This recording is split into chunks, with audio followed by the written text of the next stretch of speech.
자, 유치원 점심시간입니다. 짠! 아이들이 어떤 음식을 좋아하는지 한번 볼까요? 이쪽에는 어떤 음식이 들어있을까? 짜잔! 아이들이 정말 좋아하는군요. 먹고 싶은 드디어 거 배식 다 시간. 나갔네요. 아이들은 어떤 음식을 선택할까요? 개인 식판에 담는 것은 과자, 치킨, 피자뿐입니다. 그에 비해 김치와 나물이 있는 쪽은 영 인기가 없습니다. 아이들이 좋아하는 음식과 싫어하는 음식이 너무나 분명해 보이죠? 이날 아이들이 열광한 음식은 평소 엄마들이 먹이지 않으려고 애쓰는 것들이었습니다. 피자요. 과자. 과자가 가장 맛있었어요? 과자, 피자에는 열광하지만 김치, 나물은 싫어하는 아이들. 왜 이렇게 편식을 하는 걸까요? 오늘 우리는 엄마들이 잘 모르고 있는 편식의 비밀에 대해 이야기해보려 합니다.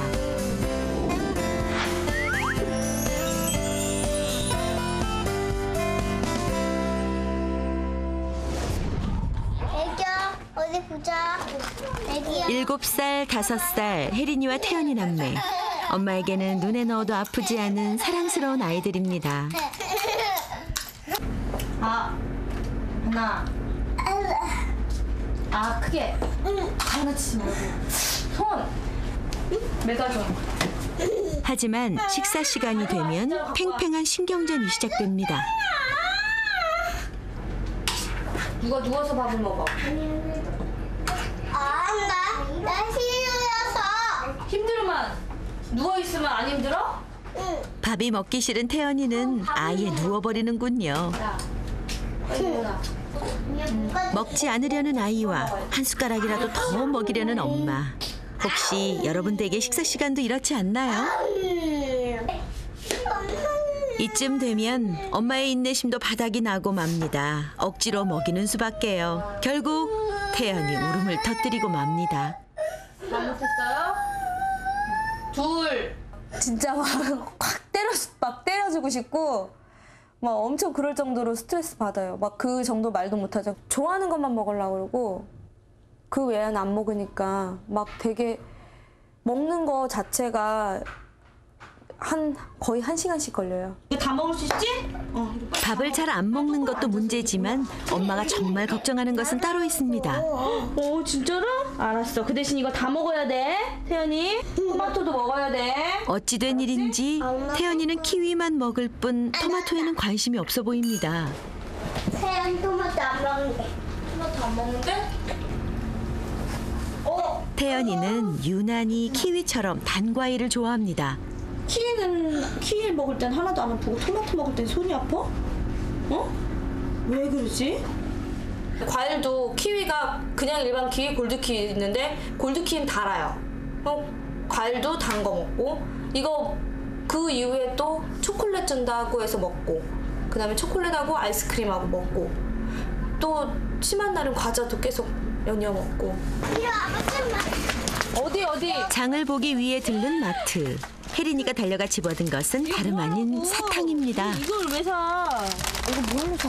이거 너무 많아. 이거 말고 뭔 사탕이야 또. 그러면 이거 차라리 이거 말고 초콜릿 사줄게. 아예 안 사주는 것은 불가능합니다. 이제 엄마는 어쩔 수 없는 선택을 해야 합니다. 그나마 덜 단 것, 양이 적은 걸로 고르게 하는 것이죠. 뭐야? 말고 이거 말하는 거. 얹어주세요. 맛있다. 아이스크림 하나에 더없이 행복해하는 아이들. 밥을 먹을 때와는 영 딴판이죠? 단맛을 좋아하는 것이 비단 혜린이, 태연이 남매뿐일까요? 그렇지 않습니다. 일본 구마모토 현의 한 유치원. 67살 아이들이 다니는 곳이죠.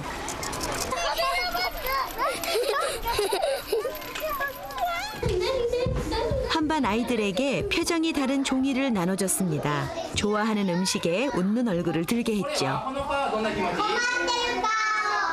これどうでしょう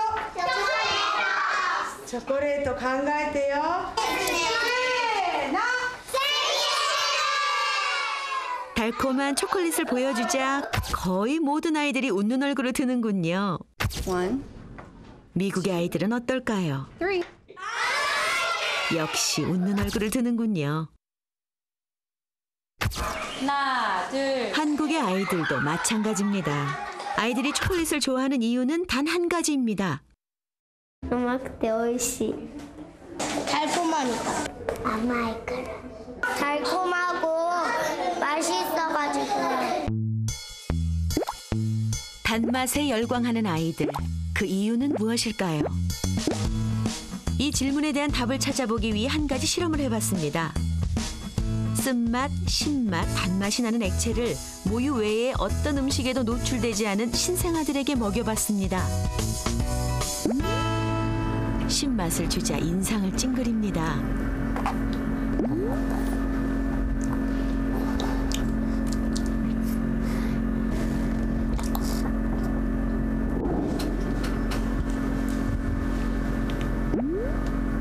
싫다는 표정이 역력한 모습, 쓴맛에 대한 아기들의 반응입니다.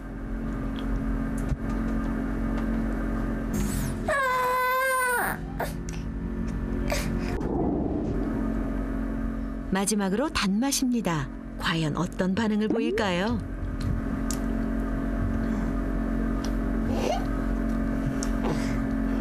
신기하죠?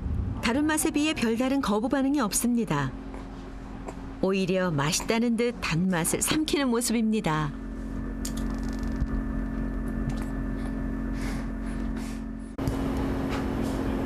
그렇다면 태아들은 어떨까요?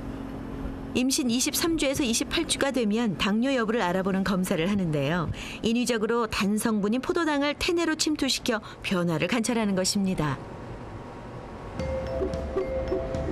포도당 성분을 마신 지 30분 후 태아 초음파 동영상입니다.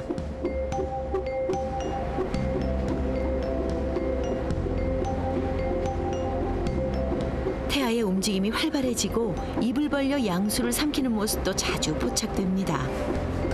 단 걸 먹었다고 해서 입을 되게 많이 벌리더라고요. 처음 봤을 때 하고. 그래서 너무 신기하고. 단맛인 포도당을 먹기 전과 후 태아의 활동을 비교한 것입니다. 포도당을 먹은 후에 훨씬 더 자주 양수를 삼키는 것을 볼 수 있습니다.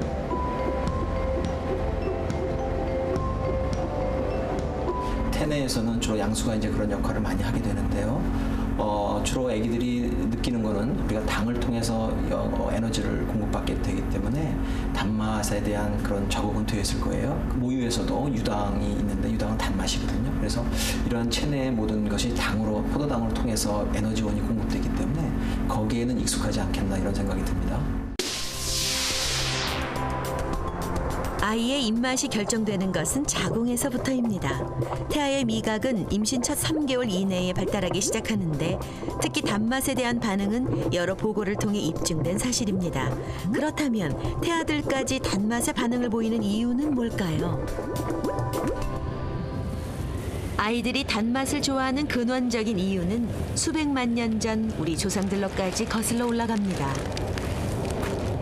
지금 우리가 살고 있는 곳보다 훨씬 혹독한 환경 속에서 늘 생존을 위협받고 살았죠. 맹수를 만났을 때 위험을 감지하면 심장 박동이 빨라지면서 도망을 가기 위한 태세를 갖춥니다. 이때 다리의 모든 에너지들이 순식간에 모이는데 이런 에너지들 대부분은 바로 나무 열매, 곡물 등에서 얻어진 단맛의 성분들이 만들어낸 것입니다. 인류에게 단맛은 생존과 직결된 성분이었던 것입니다. Humans and other mammals that have been studied have an innate liking for the sweet taste. This probably relates to the fact that we eat fruit, and so do many of the primates that we are related to, and rats too, by the way. And sweet taste is a sign of calories, which were a good thing in the old days because you wanted to eat things that had calories. 먹고 싶은 거 다 막아. 아이들의 단맛에 대한 열광은 단맛을 통해 생존해온 수백만 년 전 우리 조상들의 본능이 현재를 살아가는 우리의 유전자에까지 전해 내려온 결과인 것입니다.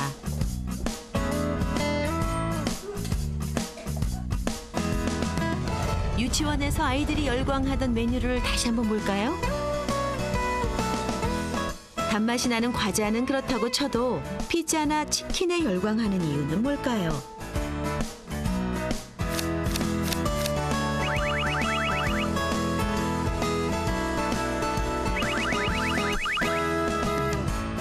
놀랍게도 양념치킨에는 과자보다 더 강한 단맛이, 피자 속에도 더 강한 단맛이 숨겨져 있습니다. 이렇게 단맛이 많음에도 불구하고 우리가 그동안 왜 달다고 못 느꼈을까? 이유는 한 가지입니다. 단맛을 못 느낄 정도로 다른 맛성분도 많이 들어있다는 거죠. 맛이 세다는 겁니다. 세다는 건 자극적이라는 거죠. 단맛에 점점 더 열광하는 아이들. 그러면서 엄마들의 고민도 깊어지죠. 궁여지 책으로 아이들의 손이 닿지 않는 곳에 숨겨둡니다. 달콤한 맛에 지존 과자나 사탕은 특히 그렇죠. 오렌지 맛있죠? 하나야, 그 대신. 그것을 끊는 것은 불가능에 가깝습니다. 엄마랑 뭐? 그래서 엄마들이 선택하는 방법이 과자나 사탕을 숨겨두고 먹는 양을 통제하는 것입니다. 없으면 화내요. 화를 내는데 그 정도가 얼마나 화를 내는지 몰라요. 막 저한테 이제 엄마가 약속했는데 안 해줬다부터 시작해서 엄마가 나중에 사줄게 이렇게 했는데 제가 만약 안 사다 놨잖아요? 말이 난리 나요. 그렇다면 눈으로부터 멀어지면 먹고 싶은 욕망이 사라지는 걸까요? 쌀과자, 강냉이, 건포도 등 8가지의 간식을 아이들에게 제공하고 맛을 보게 한 후 선호도를 조사했습니다. 그중 별로 좋아하지도 싫어하지도 않는 중간 선호도의 간식 2가지를 선택했습니다. 말린 망고와 건포도입니다. 어떻게 나올까요? 자, 하나, 둘, 셋. 그리고 일주일 동안 건포도는 먹지 못하게 금지를 시키고 말린 망고는 마음껏 먹게 했습니다. 친구들, 앞으로는 건포도는 먹을 수 없어요. 첫째 날 아이들의 반응은 가히 폭발적입니다. 놀이 시간 중간중간 아이들은 말린 망고를 챙겨 먹습니다.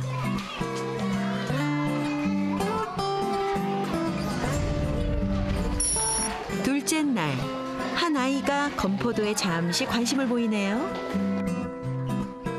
말린 망고를 먹는 아이들이 첫날에 비해 조금 줄어들었군요. 대신 뚜껑이 덮여있는 건포도에 관심이 많아집니다. 건포도를 금지시킨 지 4일째.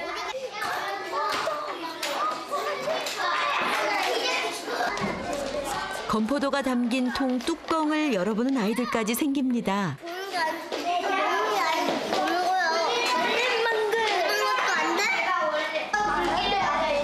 자, 오늘은 드디어 7일째. 자, 하나, 둘, 셋 하면 그동안 금지했던 건포도를 먹을 수 있게 해줬습니다.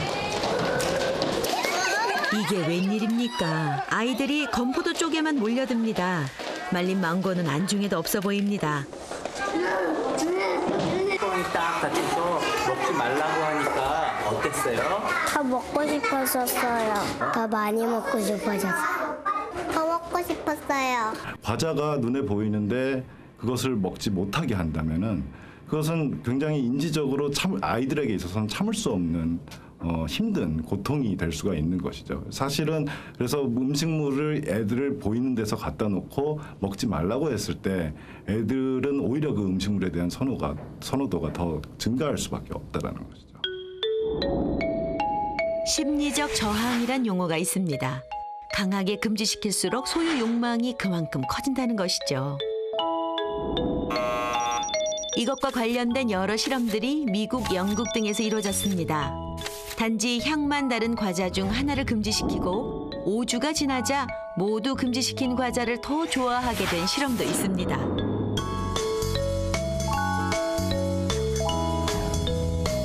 한국의 아이들도 마찬가지였죠. 금지를 시키는 순간 과자는 특별해졌습니다.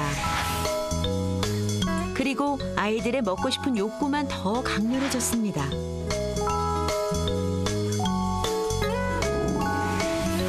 그러니까 과자를 숨겨두는 것은 아이들의 욕구를 자극할 뿐 효과적인 방법이 아닙니다. 힘들더라도 아예 집에 사다 두지 않는 것이 최선입니다.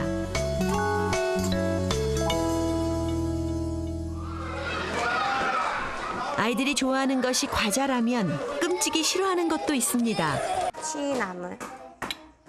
유치원의 점심시간. 아이들은 한결같이 고개를 흔듭니다. 먹기 싫다는 것이죠. 싫어해요? 아이들이 거부하는 것은 모두 채소입니다. 브로콜리 선생님이 그러면 딱 2개만 주실게요. 싫어요? 그럼 딱 하나만 주실게요. 잘 먹겠습니다. 마지못해 나물을 받아들고 억지로 삼키는 아이들. 그 모습이 안타깝기까지 합니다.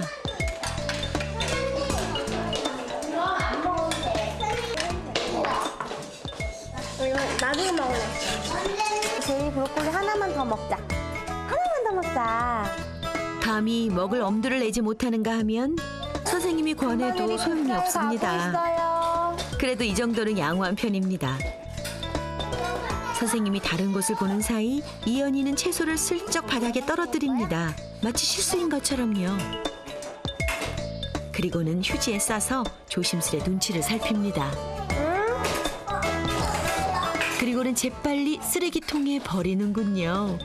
그렇게나 채소가 먹기 싫은 걸까요? 이연이 먹는 거 아니? 그러기를 몇 차례. 이연이는 채소를 다 먹었다고 선생님께 칭찬까지 받습니다. 어려워하는 음식은 그냥 책상 밑에 떨어뜨리는 거 본 것 같아. 이연이 그런 적 있어요? 왜 그랬어요? 선생님도 솔직히 말해주세요. 맛이 없어요. 맛이 없어서. 이거 먹어봐. 지우가 채소를 전혀 먹지 않자 선생님이 직접 떠먹여줍니다. 크게. 먹기 싫은 표정이 역력하죠. 크게. 이지우, 해봐요. 벌써 삼켰어야 하는데 아직도 지우 입안에는 채소가 크득합니다. 그때 지우가 안 선생님께 돼요. 뭔가 신호를 보냅니다. 지우 신마려워요? 그러면 응가 마려워요? 급하게 화장실로 달려가는 지우. 눈치를 잠시 살피더니 볼일을 보지도 않고 바로 물을 내리네요. 싫어하는 음식이 나오면 지우는 어떻게 해요? 그냥 버려요. 버려요. 버려요? 네. 어떻게 버려요? 몰라요. 잘 몰라요. 선생님한테 얘기해줘봐요. 어떻게 버려요? 변기에 변기에다가 어떻게 버리는데? 뱉어서요. 화장실에 뱉고 몰래 떨어뜨리고. 아이들은 왜 이토록 채소를 싫어하는 걸까요?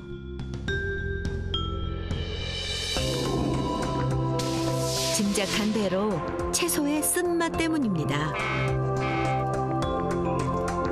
단맛이 나는 음식이 대체로 무해한 에너지 공급원인 반면 쓴맛이 나는 먹을거리는 원시시대부터 독이 들었을 가능성이 높았습니다.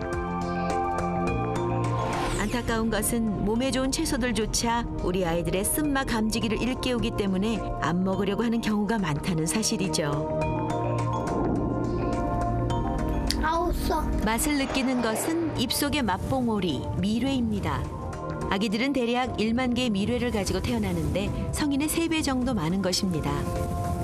미뢰가 많으면 채소의 쓴맛을 더욱 강렬하게 느끼게 되는데요. 그래서 채소를 싫어하는 편식 경향은 미뢰수가 줄어드는 8살 이전 유아기에 가장 두드러지게 나타납니다. I think vegetables are not a popular food. And the reason is that they don't have either the sweet or the fatty texture, and they often have a little bitterness. Many vegetables like radishes and cabbage have a little bitterness to them. It's clear that bitter is associated with poison in the real world. Many natural toxins taste bitter. So that's a system that we evolved. 밥 먹자. 아이들이 채소를 싫어하는 것은 당연해 보입니다. 하지만 엄마들은 속이 상하죠. 오늘도 엄마는 지연이에게 먹여보려고 고구마 줄기를 처음으로 내놓습니다.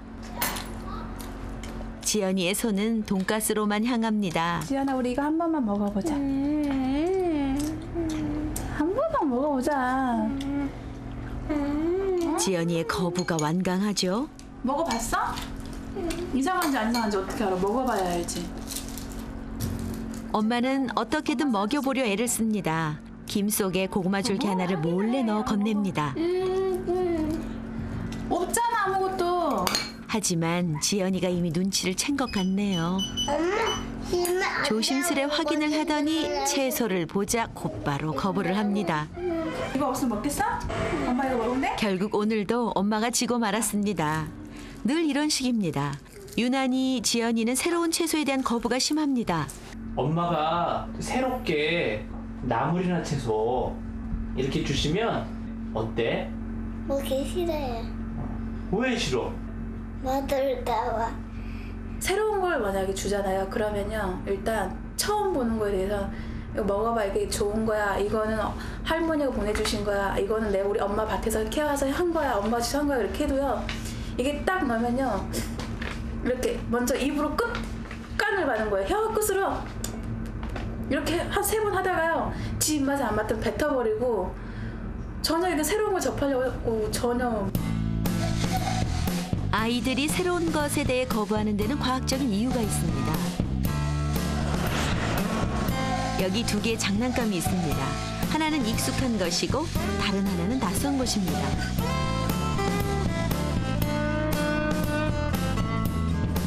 어른들 눈에는 별 차이가 없어 보이지만 아이들에게도 과연 그럴까요? 과연 어떤 반응을 보일지 궁금합니다.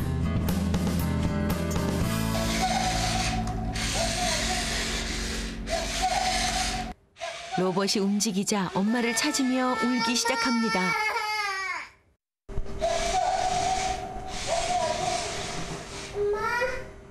다른 아이는 2 팔을 벌려 엄마의 도움을 요청합니다.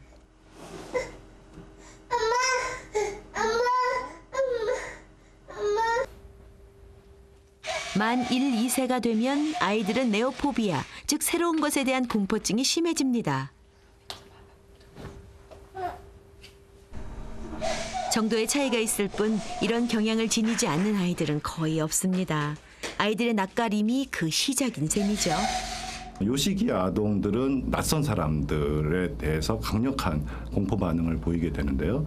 이때 즈음에서 또 낯선 장난감이라든지 낯선 맥락들, 이런 맥락에서 굉장히 큰 공포감을 보이게 됩니다. 이게 이제 상황 네오포비아가 발달되는 시기다라고 보시면 되겠고요. 이때 아이들이 공포감을 표현을 함으로써 그 상황을 벗어나거나 아니면 공포감이라는 사인을 통해서 부모님으로 하여금 자신을 돕게 만드는 기제로서 작용을 할 수가 있다는 거죠.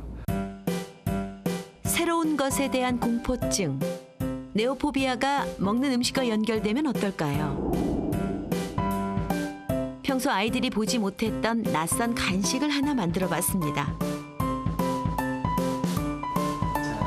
먼저 평소 즐겨 먹던 과자를 줘봤습니다.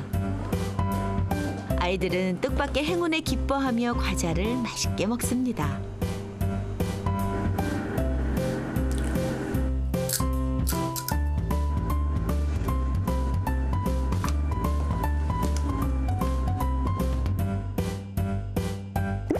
이번에는 제작진이 만든 낯선 과자를 줘봤습니다. 자, 맛있게 먹어요.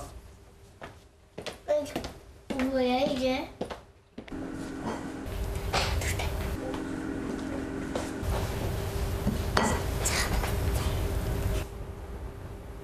아이들 중 누구도 선뜻 먹으려 하지 않습니다. 낯선 장난감을 봤을 때처럼 엄마에게 도움을 요청합니다.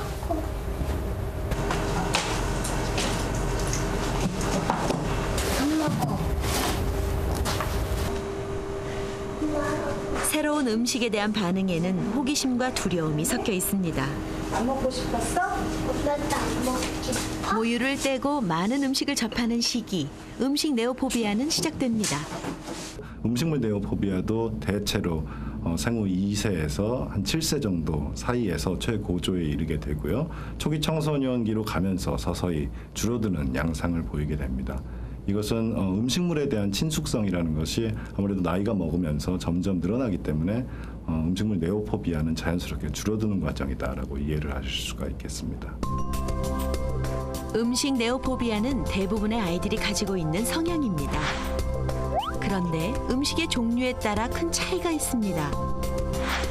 초콜릿이나 케이크같이 단 음식에는 드물게 나타나는 반면 유난히 채소에 대해 네오포비아 성향이 강하게 나타난다는 것입니다.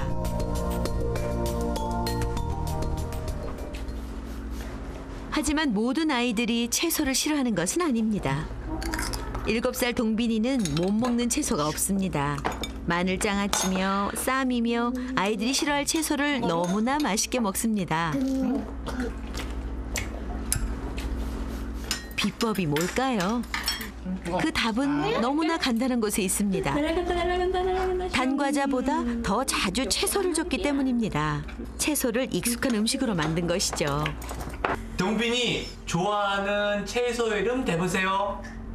브로콜리, 양파, 당근, 호박, 마늘. 먹기 싫어하거나 새로운 게 있으면 같이 요리를 하고 또 만져보고 맛도 보고 또 모양도 보고 그러면서 우선 관심을 많이 끌었고요. 저희가 먹어 하기보다는 먹고 싶어 라는 말을 먼저 들었었거든요.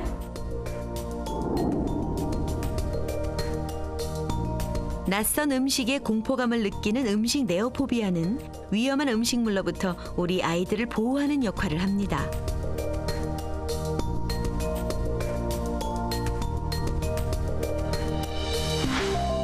만 2세에서 5세까지 네오포비아 성향은 최고조에 달하다 그 이후 차츰 줄어듭니다. 문제는 이 시기 다양한 음식을 경험하지 못하면 이런 편식 성향이 성인기까지 이어질 수 있다는 것입니다.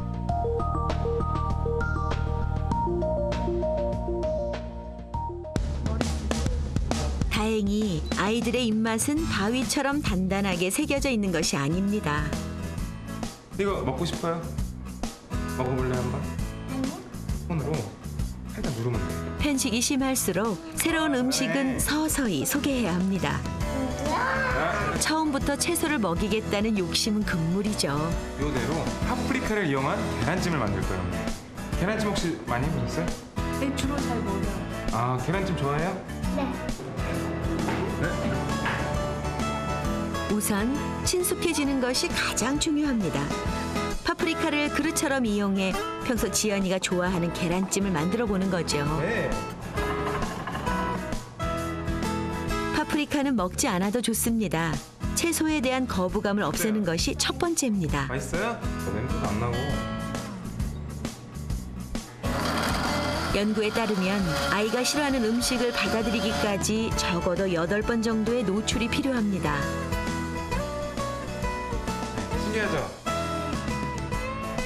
매번 같은 반찬이 아니라 재료는 같지만 다른 형태의 음식을 단계적으로 내놓는 것이 핵심입니다. 원래 채소의 형태를 없애 거부감을 없애는 것도 좋은 방법입니다. 지연이가 싫어하는 파프리카로 만든 칼국수를 맛있게 먹습니다. 파프리카 형태가 보이지 않기 때문이죠. 맛있어요? 네. 처음에는 싫어하는 채소의 비중이 너무 많지 않게 요리하는 것이 좋습니다. 아이들이 좋아하는 고기에 채소를 섞어 넣어 자연스럽게 먹게 하는 것이죠. 어른들과 달리 아이들에게 채소는 낯선 맛이라는 걸 항상 잊지 말아야 합니다. 단계별로 아이가 잘 먹으면 마지막에 채소 본연의 맛을 느낄 수 있는 형태로 음식을 제공하는 것입니다.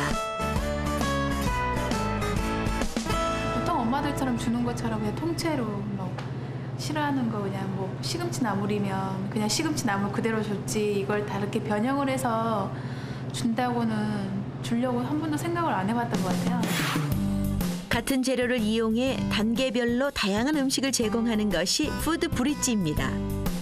이것은 편식 습관을 고치기 위해 전문가들이 권유하는 가장 좋은 방법입니다.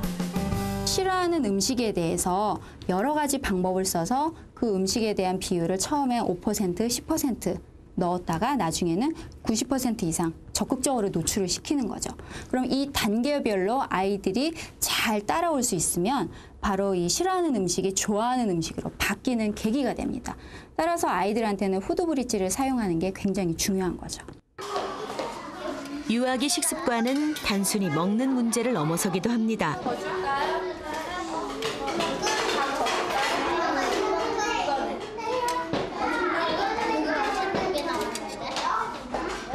지난 4월 한 유치원에서 만난 서연이. 다른 아이들보다 식사량이 적습니다. 12시 40분 식사 시간. 서연이는 딴청을 피웁니다. 머리를 만지고 책상에 엎드리고 도무지 밥에는 관심이 없는 것처럼 보입니다. 20분쯤 지나자 같은 반 친구들이 하나둘 식사를 마칩니다. 서연이는 부러운 듯 그 모습을 바라봅니다. 그때 선생님이 재촉을 합니다.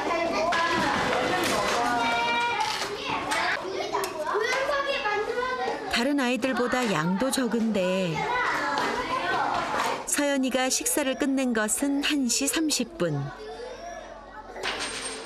무려 50분이나 걸렸습니다. 다 먹지도 못한 채 말이죠. 보니까 산불이 나서요 지금. 홀로 양치질을 하고 있는 서연이. 다른 아이들은 이미 오후 수업에 집중하고 있습니다. 지금 선익이가 그래서 그 사진들을 양치를 끝내고 서연이는 친구들 옆으로 가 슬그머니 앉습니다. 너희 저 식물들이요. 비가 내려야지. 말도 별로 없고 친구들과도 잘 어울리지 못하는 눈치입니다. 서연이가 밥을 잘 못 먹는 이유는 뭘까요? 집을 따라가 봤습니다. 여느 집과 마찬가지로 엄마는 먹을 것부터 챙깁니다. 냥냥냥냥. 소연아, 소연이 그 점심 먹었을 때 얼마 걸렸어? 1등으로 먹었어? 서연이는 답이 없습니다. 맛있어 간식? 점심을 많이 안 먹었나 봐. 간식을 너무 맛있게 먹는데. 지금까지 서연이는 단 한 번도 또래의 평균 몸무게였던 적이 없습니다. 빈혈 때문에 영양제도 먹어봤죠. 엄마가 골고루 먹어야 된다 그랬는데. 입에. 입에 있어? 응. 빨리 씹어. 냥냥냥냥. 그거 언제 들어간 건데 아직까지 입에 물고 있어 서연아? 언제 들어간 밥을 먹을 때면 늘 이렇게 실랑이가 반복됩니다. 이제 제가 막 기분 좋은 날은 서연이가 이제 잘 먹거나 엄마 이거 진짜 맛있어 이거. 나 내일 또 해줘. 뭐 이런 날은 정말 저도 갑자기 기분이 업되면서 내가 진짜 이런 살아있구나 이런 보람이 느껴지고. 계속 밥을 입에 물고 있던 서연이. 결국 싱크대로 가서 뱉어냅니다. 서연이는 음식을 잘 씹지 못하는 것처럼 보입니다. 집에서도 서연이의 식사 시간은 1시간이 넘었습니다. 너무 안 먹는 아이 서연이. 건강에 문제는 없을까요? 여기 내려온다. 몸무게가 또래에 비해 적다는 것 외에 다른 문제는 발견되지 않았습니다. 5년 4개월에 EQ는 거의 평균이고 체중은 2.4kg. 미달. 작년 가을부터 17kg였던 것 같아요. 근데 지금도 뭐 17.4kg. 는 거예요. 얼마 전에 또 줄었더라고요. 16.9kg. 유난히 오래 음식을 씹는 서연이. 혹시 턱관절이나 치아에 문제가 있는 걸까요? 하지만 엑스레이 촬영 결과 별다른 문제가 발견되지 않았습니다. 서연이가 밥을 안 먹는 이유를 찾기 위해 아동심리연구소를 찾았습니다. 산타 할아버지도 좀 침대 해보자. 옆에 여기다. 모래놀이를 통해 부모 자녀 관계를 알아보는 심리 프로그램을 진행해봤습니다. 아빠 됐다. 산타 할아버지가 오는 것도 해보자. 그다음에 놀이를 시작한 지 얼마 되지 않아 문제점이 발견됐습니다. 엄마에게 여기 산타나를 만들자라고 얘기를 했는데 엄마는 아무 관심도 없이 지금 다른 방향 쪽으로 가서 아이의 관심이 완전히 또 다른 방향으로 옮겨져 버렸어요. 놀이가 진행되는 내내 같은 상황이 반복됩니다. 놀이를 주도하는 것은 엄마였고 반대로 서연이는 소극적인 모습입니다. 모래 위에 놓여진 물건들도 엄마가 가져온 것이 대부분이고 서연이가 가져온 것은 몇 개 되질 않습니다. 1시간 정도 진행된 모래놀이, 서연이의 반응은 번번이 무시되고 엄마가 원하는 방향으로 이루어집니다. 친구야, 와서 밥 먹어. 내가 초대할게. 서연이는 아주 작은 목소리로 아니라고 말합니다.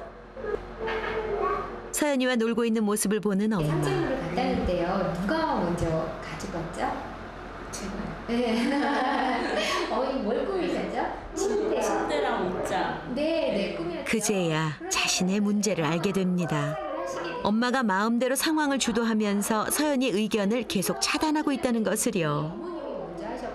아무런 그 의식 없이 바라봤는데 제가 또 그러니까 막 모양을 바꾸고 있네 제 마음대로. 네. 제 의지대로 끌고 가는 듯한 느낌도 들고 그 전에는 전혀 몰랐어요. 선생님과 노는 상황을 보니까 편식의 문제가 자신감 부족으로 드러날 수 있을 것 같고요. 자신감 부족이 결국 편식의 문제를 같은 원인으로 가지고 있는 게 아닐까. 엄마가 먼저 주도적이고 엄마가 먼저 실행하다 보니까 아이가 자신 안에 있는 욕구를 나타내는 기회가 없어집니다. 이제 식사 상황에서 본다면 엄마가 먼저 이 양을 요만큼 먹어야 된다. 이것을 먹어야 된다. 이때 먹어야 된다. 라고 엄마가 먼저 얘기를 하게 되겠죠. 잘 먹지 않는 서연이의 식습관은 엄마와의 관계에서 시작된 듯합니다. 심각한 것은 단순히 먹는 문제를 넘어 또래 관계 등 유치원 생활 전반에 영향을 미치고 있다는 것입니다.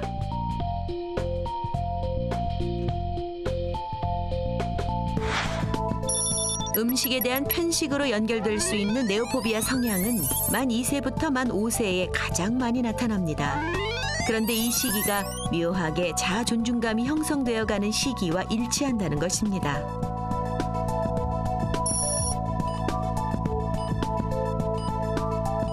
식습관이 좋지 않을 경우 자아 존중감까지 떨어질 수 있다는 것을 의미합니다. 지금 서연이의 식습관을 개선하지 못한다면 상황은 더욱 악화될 수 있습니다. 오늘 뭐 나왔어? 갔다 왔을 때 어떤 활동이 제일 즐거웠어가 아니라 오늘 간식 뭐 나왔니? 점심 반찬은 뭐였니? 계속 먹는 거에 관해서 그 얘기만 계속 하시는 거예요.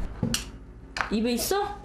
빨리 씹어. 냥냥냥냥. 너무 안 먹는다는 강박관념 때문에 엄마는 늘 서연이를 다그치고 있었던 것입니다. 우리 서연이가 적게 먹어요. 그거 상관없어요. 서연이가 성공적으로 먹을 수 있는 양만큼만 주시는 거예요. 그게 3숟갈이어도 좋고요. 4숟갈이어도 좋아요. 근데 3숟갈을 먹는 것에 대해서 야 내가 다 먹었어 라는 마음이 들면 그 다음에 4숟갈에 도전할 수가 있거든요. 지금 서연이에게 필요한 것은 자신감입니다. 엄마하고 같이 동시에 일어나는 그 경험을 가져야 돼요. 그러면 유치원에 가서도 야 저 친구 다 먹기 시작하네. 어떻게 그러면 나 혼자 남겨지냐. 안 돼. 절대 안 돼. 나도 같이 일어날 거야. 라는 목표를 새롭게 갖게 되거든요. 전문가들이 권유한 것은 먹을 수 있는 양만큼만 주고 서연이와 함께 식사를 끝내라는 것이었습니다. 뭐 보면서 좀 마음이 해해질 때마다 한번 읽어보고 그다음에 바로 이제 서연이한테 다시 또 새로운 마음으로 대하고 그러죠. 2달 만에 만남. 서연이는 많이 활기차 보입니다. 아까 젓가락으로 먹어. 밥을 먹는 것도 즐거워졌을까요? 왜 그러세요? 왜 그러세요? 밥을 씹는 모습이 제법 야무져 보이죠? 비행기 해줄까? 비행기? 밥 한 숟가락이 들어가면 씹지는 않고 오랫동안 물고만 있던 예전 모습과는 많이 달라진 모습입니다. 맛있겠다. 서연이 너무 맛있어. 서연이 먹는 거 보니까 엄마도 먹고 싶어. 맛. 서연이가 1등으로 식사를 끝냅니다. 별로 기대를 하지 않았던 아빠는 서연이의 변화가 놀랍기만 합니다. 옛날에 아빠가 씹으려 해도 안 씹고 그랬지. 근데 요즘 왜 이렇게 잘 먹어? 너무 맛있어. 갑자기 밥이 맛있어졌어? 안 씹으려고 그래. 입에 머금고만 있고. 그래서 내가 하도 안 씹길래 마주보고 뭐 10번만 씹자, 뭐 20번만 씹자 그래서 마주보고 씹고 그랬는데도 안 씹더라고요. 어떤 방법을 쓰시는 건가요? 잘 모르겠는데 이제 그냥 뭐 생각에는 이렇게 관심을 좀 많이 가져줘서 서연이한테 밥 먹고 이런 거에 대해서 칭찬 많이 해주고 밥 먹는 게 좀 이렇게 재밌다라는 거를 같이 이렇게 얘기도 해주고 재밌게 뭐 그런 게 좀 많이 도움이 되지 않았을까. 식탁에서도 긍정의 힘이 통하는 걸까요? 별로 맛이 없어 보이는 과자 실험을 통해 한번 알아볼까요? 먼저 엄마가 맛이 없다는 표정을 짓습니다. 그러자 아이는 곧바로 먹기 싫다는 표정을 짓습니다. 엄마 배 아프면 어떡해? 어떡하지? 먹을까? 맛없다. 어떡해? 맛있게 드십시오. 10분 후 똑같은 과자를 가져다 줬습니다. 맛있겠다. 이번에는 정반대로 엄마가 긍정적인 표정을 보여줍니다. 과연 아이는 어떤 반응을 보일까요? 와, 되게 맛있는데? 너무 맛있다. 일단 손가락으로 과자를 가리키며 관심을 보입니다. 너무 맛있다. 진짜 맛있다. 엄마가 계속 맛있게 먹자 그거 먹을까? 결국 아이는 과자를 먹기 시작합니다. 되게 맛있다. 맛있지? 진짜 맛있지? 그것도 먹고? 방금 전 본 똑같은 과자인데 엄마의 반응에 따라 아이의 반응도 완전히 달라지는군요. 긍정적이냐 부정적이냐 이런 엄마의 정서적 반응은 아이들의 음식 선택에 엄청난 영향을 줍니다. 애기 고양이 왜 이렇지? 애기. 맛이 없다. 모양이 이상하다, 냄새가 안 좋다, 맛이 없다. 이러한 사소한 부정적인 반응에 아이는 곧바로 싫은 표정을 지으며 결국 먹지 않겠다고 말합니다. 나 안 먹고 싶어. 코코동이 먹고 싶어. 뭐 왔네? 음식 왔네? 10분 후 다시 같은 과자를 내놓자 아이가 아주 싫어합니다. 기억을 하고 있는 것이죠. 야, 네가 싫어하는 음식인 것 같아? 이때 엄마가 긍정적인 반응을 보입니다. 냄새 맡아봐. 되게 맛있는 쿠키 냄새 나. 그치? 앉아봐. 엄마 한번 먹어봐야지. 이거는 꼭 고기 색깔이다. 너 고기 분명 방금 전에 먹기 싫다고 했던 것인데 이번엔 한 입 베어 봅니다. 엄마도 먹여줘봐. 맛이 없어. 정말? 엄마 맛이 없다는 반응도 엄마의 긍정적 반응에 이내 바뀝니다. 아니야, 많이 먹으니까 되게 맛있어. 이쪽 부분 먹어볼까? 어때? 그렇습니다. 엄마가 긍정적인 반응을 보이면 맛있는 음식이 되고 부정적인 반응을 보이면 맛이 없는 음식이 됩니다. 그래서 부모님들이 어떻게 먹느냐가 특히 중요합니다. 먹고 싶어요. 먹어요. 맛있다. 너 아까 안 먹던 건데. 이거랑 달라. 달랐다? 납작했어. 그렇구나. 납작하고 더 딱딱했어. 더 딱딱했어? 응. 먹지 않았는데 보니까 알았어. 지난 7월 말 서연이가 다니는 유치원을 다시 찾았습니다.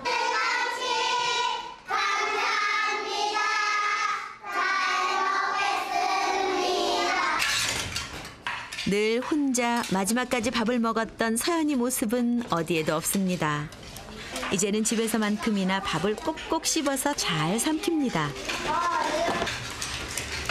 먼저 식사를 끝내고 옆에 있는 친구에게 자랑을 하는 일도 자주 있습니다. 나도 다 먹었어. 식사 시간이면 늘 선생님께 재촉을 받던 서연이가 이제는 칭찬을 받네요. 서연이 맛있었어요? 너무 잘했어요. 요즘 서연이 제일 좋아하는 반찬이 뭐예요? 김치. 원래 김치 좋아했어요? 아니요? 근데 어떻게 좋아하게 됐어요? 김치가 원래는 딱딱한 줄 알았는데 안 먹어보니 많이 먹어보니 말랑말랑해서 맛있어요. 식사 습관 하나 바꿨을 뿐인데 유치원에서 친구들과의 사이도 좋아졌습니다. 이 시기 식습관은 부모 관계, 또래 관계의 시작입니다. 아이의 밥상이 중요한 이유는 바로 여기에 있습니다.